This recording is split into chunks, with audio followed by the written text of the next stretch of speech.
নাগরিকত্ব তো কারো যায়নি। নাগরিক আমরা সবাই আপনাকে শ্রদ্ধা করি, করি না, না অশ্রদ্ধা করছি। বাট এই গণ্ডগোল পাকাবার তো কোনো মানে হয় না। এই গণ্ডগোল পাকায় তো লাভ হবে না, বরং লোকজন আরও ক্ষেপে উঠবে।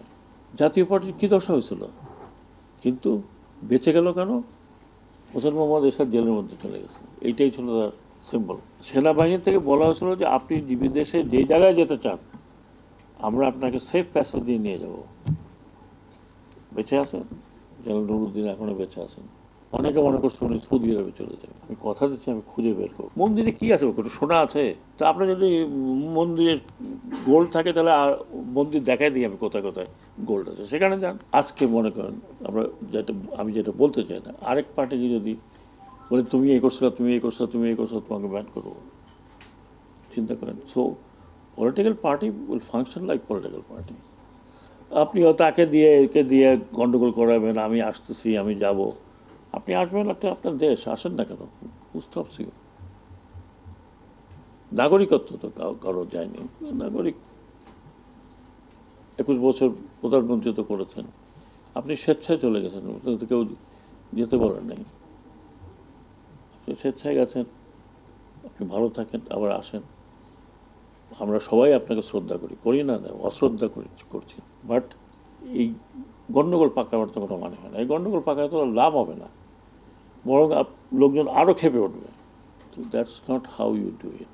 আপনি চিন্তা করেন, আমি প্রতিবারই বলি, আবার মনে করেন যে আমি জাতীয় পার্টির লোক। জাতীয় পার্টির কী দশা হয়েছিল, কিন্তু বেঁচে গেল কেন? হোসেন মোহাম্মদ এরশাদ জেলের মধ্যে চলে গেছে, এইটাই ছিল তার সিম্বল। এবং জেল থেকে উনি 5টা আসন পেয়েছেন। হ্যাঁ, 6 বছর জেল ছিল। সেনাবাহিনী থেকে, ওনারা তো তখন ভেরি ইয়াং, সেনাবাহিনী থেকে বলা হয়েছিল যে আপনি বিদেশে যে জায়গায় যেতে চান আমরা আপনাকে সেফ প্যাসেজ দিয়ে নিয়ে যাব। বেঁচে আছেন, জেনারেল নুরুদ্দিন এখনো বেঁচে আছেন।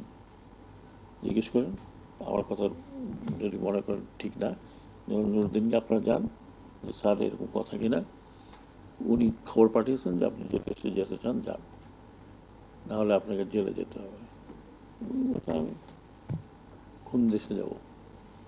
অনেকে মনে করছে উনি সৌদি আরবে চলে যাবে, তখন তো ওনার একটা পানির ইয়ে আছে, ফিল্টার ফ্যাক্টরি আছে। এখন তো হয়তো আপনারা এখনও বলতে পারেন।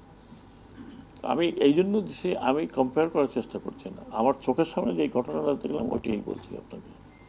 তো ওনারা আমাকে যে যারা শাহবাগে এই ধরনের বসে আন্দোলন করছেন ওনাদের বুঝাবেন যে it doesn't make any sense. আমি কালকেও বলেছিলাম আমি ক্ষমা প্রার্থী হেড অফ দিস মন্ত্রণালয়, এটা আমাদের দায়িত্ব, আমরা দায়িত্ব যে কোনো কারণে পালন করতে পারিনি। বাট আমি কথা দিচ্ছি, আমি খুঁজে বের করব, আমি খুঁজে বের করব। কারণ এই লোকগুলো পারপাসলি, ইচ্ছা করে, মন্দিরে কি আছে, একটু সোনা আছে তো আপনার যদি মন্দিরে গোল্ড থাকে তাহলে মন্দির দেখাই দিই আমি কোথায় কোথায় গোল্ড আছে, সেখানে যান। এই মন্দির একটা জায়গায় এটা ভাঙবেন কেন? হয় শেষ করবো এই বলে, আমি যারা এগুলো করছে তাদের উদ্দেশ্যে বলছি, পলিটিক্যাল পার্টিগুলোর উদ্দেশ্যে বলছি, আপনারা আপনাদের এলাকায় এগুলো ঠিক করেন। যদি কনস্টিটিউয়েন্সি বেসড যদি আমরা হিসাব নিতে থাকি, আপনারা আমাকে ভালো করে জানেন, আমি নতুন লোক না। আমি 5 বছর আপনারা আমার সাথে ছিলেন।